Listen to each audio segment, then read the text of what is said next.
Hello! Recently, the shortlist for this year's Booker Prize was announced, and these are the 6 novels on this year's shortlist, and a lot of people have been reading and discussing and debating all of these novels. I myself just finished reading The Bee Sting recently and have been having so much discussion with my online book club. There's so much to say about this book. Lots of suspenseful and interesting elements to it of a family in Ireland that are going through a lot of issues. So this is a great book club choice. And also we've just been reading and discussing The House of Doors by Tan Tuan En, which was on this year's long list. This wonderfully, beautifully written historical novel about W. Somerset Maugham traveling to Malaysia and the inspiration he finds there for one of his most famous short stories. So yeah, we've been having such great talks about this book as well. And so recently the Booker Prize asked me the tantalizing question of what is my favorite shortlist of all time in the history of the Booker Prize ever since it first started in 1969. And this is such a great book geek question that I can't help. I'm just thinking about and looking over past shortlists and debating and discussing with myself about what is the best shortlist of all time. So that's what I want to talk about today in this video of my favorite shortlist and why every book on that shortlist, I think, is a winner. And recently on the Booker Prize podcast, the presenters asked themselves this same question, and alongside a very special guest they had of Bob Jackson, who has read all 315 novels that have been shortlisted for the Booker Prize in the history of it, which is fantastic accomplishment. I can't make that claim myself. I haven't read every single book that has ever been shortlisted, but it's still fun to discuss myself. And they had a really interesting debate looking at some past years. Like Bob's favorite was 1985, when the Bone People won that year, which is such a great novel. I loved reading the Bone People and Illy Wacker by Peter Carey and The Good Terrorist and Last Letters from Have by Jan Morris, which I haven't read, but which I think sounds so fascinating. The way Bob described it in the podcast makes me really want to get a copy and read that book about it's a like travelogue to a fictional place, but it's written in a way that makes it sound utterly convincing. So fascinating. Also, The Good Apprentice by Iris Murdoch was listed that year. They also talked about the year 1989, in which The Remains of the Day won that year. And I think that's probably one of the most famous Booker Prize winners of all time, one of the most beloved books, that this wonderful emotional novel by Ishiguro. Also, the Margaret Atwood's novel Cat's Eye was shortlisted that year. And they talk about the year 1984, when Hotel de Lac won, but the big debate that year was that Empire of the Sun was the favorite to win. J.G. Ballard's fantastic novel, but Hotel de Lac won that year. So, and they also talk about the year 2000 when The Blind Assassins by Margaret Atwood did win, but also that year was shortlisted When We Were Orphans by Ishiguro, which is a really fascinating novel, really, I think, like pivotal novel in his body of work. And also English Passengers, and I remember reading that year The Deposition of Father McGreevy, which I thought was a really fascinating novel, and I don't know if that author has written anything else since then. I should look it up because I really enjoyed that book. They also talked about the year 2016 when The Sellout won that year, and I remember that year very clearly because I really was rooting for Do Not Say We Have Nothing by Madeleine Tien. I was really hoping that novel would win that year, and I think The Sellout was a surprise winner for a lot of people. I did enjoy aspects of The Sellout, but thought Do Not Say We Have Nothing was so good. And I also thought it was really interesting in the podcast how Jo talked about how she thought this was a really important year and that some of the books kind of set the template for how new writing has gone in the past several years, and so it was a very influential year. So there were books by like Hot Milk by Deborah Levy, shortlisted that year, and Eileen by Otessa Moshfegh, which coincidentally, in just a few days' time, I'm going to the London Film Festival where a new film version of Eileen is going to be screening, starring Anne Hathaway. So that'll be really interesting to see because it's such a dark story. So yeah, that was a really interesting year. They also talk about the year 2005 when John Banville's The Sea One, which is a beautifully written novel. And there's also Arthur and George and A Long, Long Way by Sebastian Barry, which Sebastian Barry, who was also longlisted for this year's prize, and Never Let Me Go by Ishiguro, again, another one of, I think, his most popular and famous novels. And also The Accidental by Ali Smith, a novel I really love. And also On Beauty by Zadie Smith. So yeah, 2005 was a really excellent year, and they, on the podcast, they did indeed decide that they think that is the best shortlist of all time, though they make the caveat that they think the 1980s was the best decade for the Booker Prize because they cited so many different shortlists from the 1980s.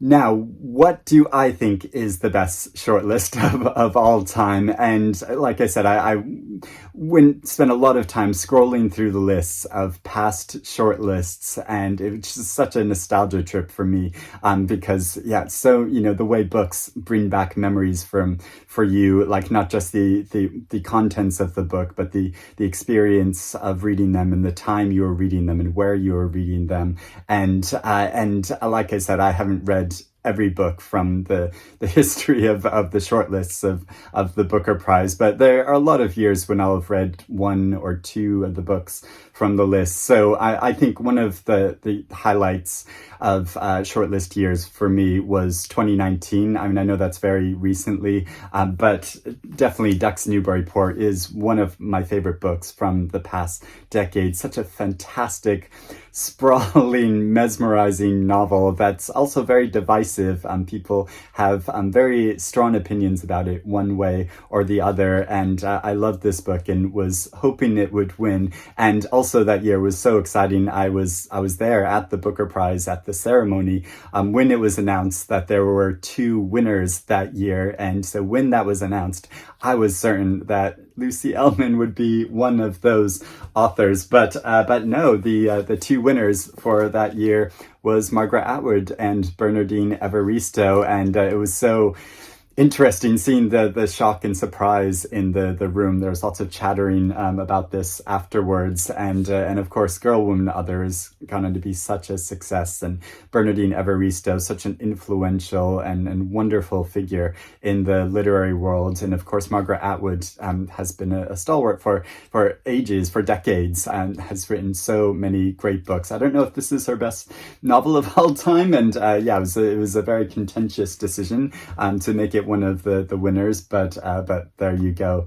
Also, so going backwards in time, I think 1978 was also a really excellent year when Iris Murdoch's The Sea won that year, and I have this wonderful first edition, this beautiful first edition of the novel. It's quite a long book about an author in the later stages of his life. His work in the theater, and such a fascinating book, and Iris Murdoch is such an excellent writer. I keep wanting to read more of her books. And also The Bookshop by Penelope Fitzgerald was shortlisted that year. Another wonderful book about a woman who goes to a small town to set up a bookshop, and the opposition or challenges she finds there. It's a fantastic novel.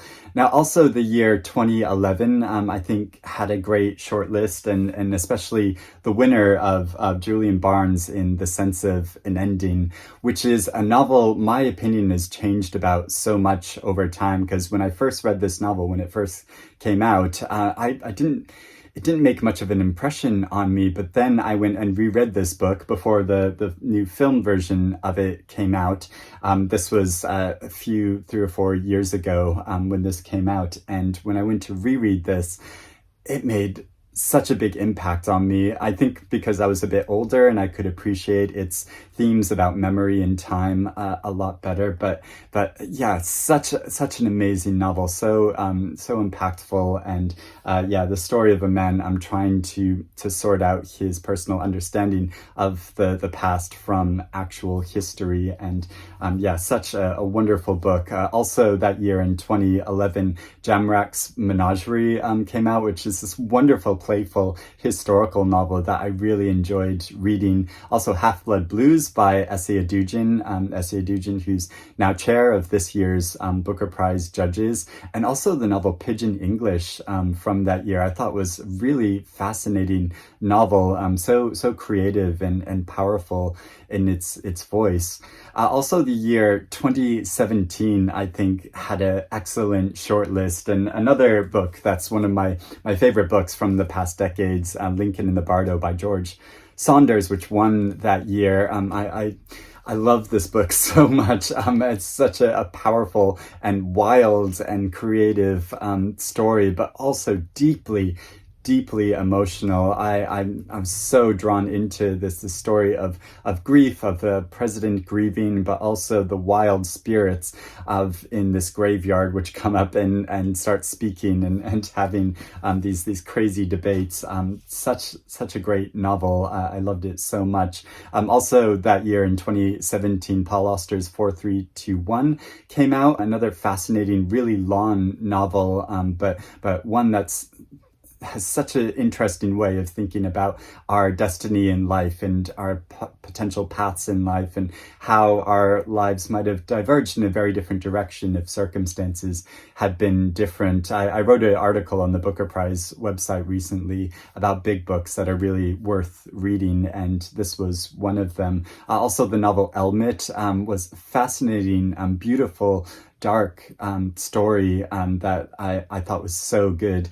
And Ali Smith's Autumn, which the first novel in her seasonal quartet, which was shortlisted that year in 2017. Such a powerful book that really captured this moment in time, and I love Ali Smith so much.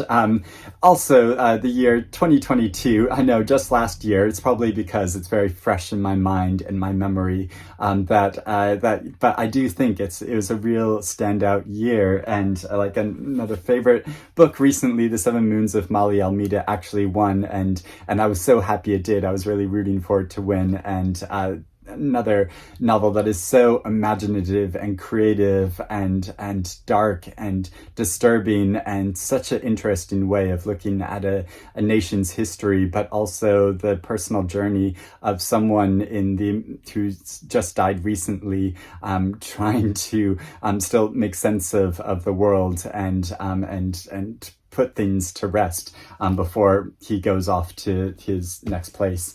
And also Glory by Novalet Balawayu, and the Trees and Small Things Like These by Claire Keegan, which I think has been a real popular favorite, which I thought had a good chance of winning last year. William by Elizabeth Strout, which isn't my favorite novel by Elizabeth Strout, and I love Elizabeth Strout's books, but also wonderful, compelling read. And then there's Trika Walker, which is just a wild card in this shortlist mix, and it's so fun looking at some of these past shortlists and seeing like what kind of wildcard books were shortlisted in certain years, and you were like, really, wow, that book, and it's quite surprising. Or there's like some gems which I think have like kind of gone out of the public eye or out of popular reading, which are just there to be rediscovered. then I finally decided what is my personal favorite shortlist from the history of the prize. And for me, I think it needs to be 2004. So this is partly a nostalgic personal thing for me making this choice, but also I think every single novel on this list is a winner, is an excellent novel, such compelling reads that make up this whole group of books. And so these are the 6 novels that were shortlisted this year. And now through 2004, that was also the first year that I think I read every novel that was shortlisted before the winner of the prize was announced. So it was the first year that I became really involved with following and enjoying the books that are listed for the prize. So I think my choice is partly out of that reason, but also, yes, all of these books I think are really great. And I want to go through and discuss each one and why I think they're such excellent reads. So there is The Electric Michelangelo by Sarah Hall, which is about an Englishman who travels to Coney Island to set up his own tattoo parlor there called the Electric Michelangelo. And it's set around this carnival scene with freak shows, and he meets a woman there who wants an elaborate tattoo on her body, and so it's about their relationship and following their stories. And Sarah Hall is such an interesting writer, another one of these writers that I think has been very influential in sort of setting the template for modern fiction recently. Also, there is Bitter Fruit by Achmat Dangor, which is a novel I think has gone slightly out of the public eye, although very coincidentally, just recently, there was an article on the Booker Prize website about this novel and why you should read it, because it is such a powerful story set in South Africa in 1998, following a family who are making the uneasy transition from of trying to leave the past behind of apartheid and looking forward to South Africa's new future. And there's this like rocky period of transition, and how members of this family are very haunted by things which occurred in the past during repressive times in the country, and trying to move forward into the future, and about their relationship with each other, but also with the nation around them. Such a fascinating novel. And really interestingly, in this article on the Booker Prize website, which I'll link below, it talks about how the author talked in an interview at the time how he was planning to write a sequel for this book, but he sadly died just a few years ago, and that sequel has never come about. But yeah, this is such a strong, fascinating political novel and family story. There's also I'll Go to Bed at Noon by Gerard Woodward, which is another story about a family in England in the 1970s, and the struggles of a number of individuals with alcoholism and the effects of alcoholism, and the way this portrays family life in such an emotional way. There are moments of humor in it, but also very serious and contemplative moments of looking at this issue of alcoholism and how you deal with family members that are being affected by it. Such a strong story. And this novel is actually a sequel to Gerard Woodward's first novel, August, following the same family. But like all great literary sequels, I think it's a novel that can be read on its own and appreciated and enjoyed on its own, even if you haven't read that first book. But of course, if you have read that book and know some of the characters already, you'll probably have even more of an appreciation for this novel. And interestingly, after 2004, he wrote a third book in the series as well, following some members of the family. Also, there is Cloud Atlas by David Mitchell from 2004, which has been such an influential novel. Another, I think, like favorite read from Booker Prize history, a novel that's been so popular and debated about, because there's so much to say about this book. And this was another one of the novels that I talked about in Lawn Booker Reads that are really worth reading, because it is quite a long novel, but so worthwhile, so engrossing, the way it follows 6 different stories in 6 different periods of time. And the way he structures this book of introducing you to the stories and leaving you with a lot of cliffhangers, I mean, sort of similar to The Bee Sting by Paul Murray, which has a lot of cliffhangers in it. So even though they're both long novels, they really draw you through the story, because you want to know what is going to happen. At least I was completely engrossed and wanted to know what was going to happen in the stories in both of these books. And he does return to these stories and follows them to their conclusion, but also the way they intersect with each other in a very clever way is just so engrossing. And it's so creative how he uses different styles of writing and genres to create these different tales and link them together, and I think it's been such an influential and powerful book. There is also the Master and Line of Beauty. Now, the Line of Beauty actually won that year, and fascinatingly, I earlier that year in 2004, I'd gone to see both these authors, Alan Hollinighurst and Colm Toibin, in conversation at the South Bank Center, and so I've shown this off before, but yeah, it was such a fascinating talk. I was so glad to have seen both of these authors in conversation, and indeed both of their novels went on to be shortlisted for that year's prize.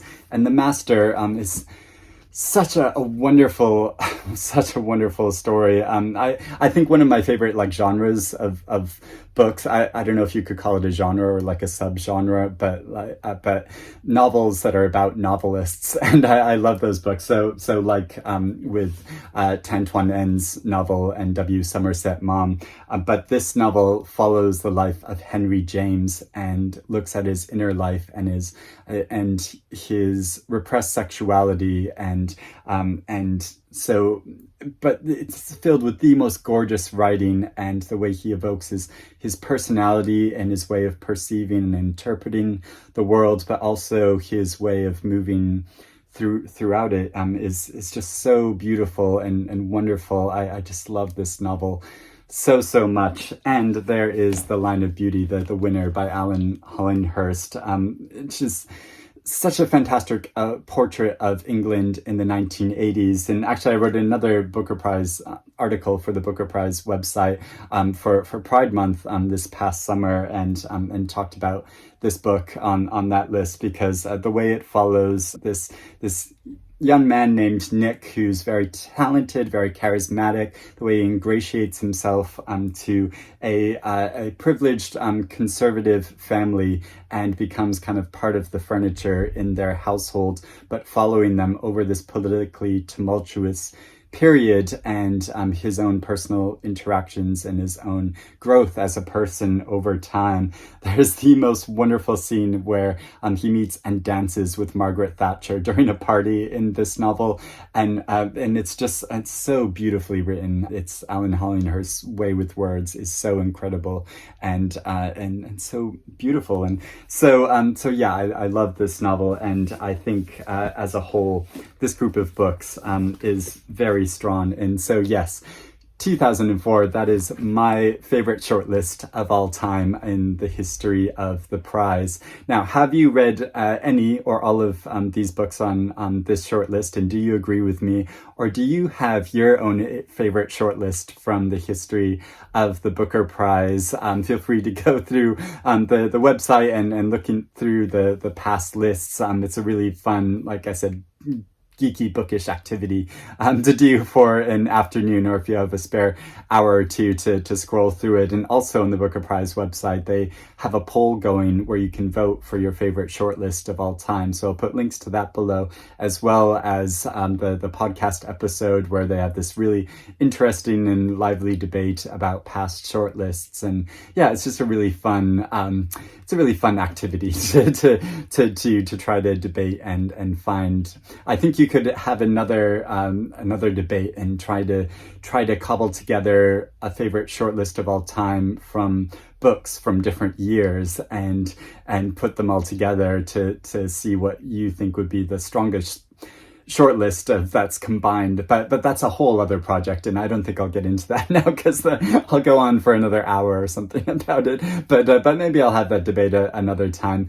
But thank you for watching. I hope you're doing well and reading good things and reading this year's shortlist.